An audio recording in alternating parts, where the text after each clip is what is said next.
ஓம் சரவண பவ. முருகப்பெருமானின் இந்த ஆறெழுத்து மந்திரம் வெறும் வார்த்தைகள் அல்ல. இது ஒரு மாபெரும் சக்தி. சரவண பவ என்றால் என்ன பொருள்?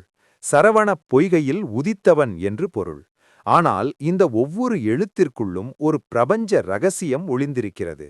ச என்றால் மங்களம், உங்கள் வாழ்வில் செல்வத்தை சேர்க்கும்.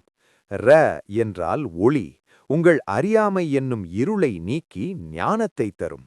வ என்றால் சாந்தம், அலைபாயும் மனதிற்கு அமைதியை தரும்.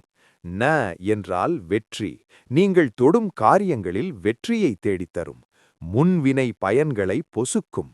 வ என்றால் முக்தி, பிறவி பிணியிலிருந்து விடுதலை அளிக்கும். வாழ்க்கையில் குழப்பமா, தடைகளா, பயமா? அனைத்திற்கும் ஒரே மருந்து இந்த சடாட்சர மந்திரம். தினமும் இதை உச்சரிப்பவர் வாழ்வில் கந்தன் அருள் என்றும் துணை நிற்கும். ஓம் சடவணபவ. வெற்றிவேல் முருகனுக்கு அரோகரா.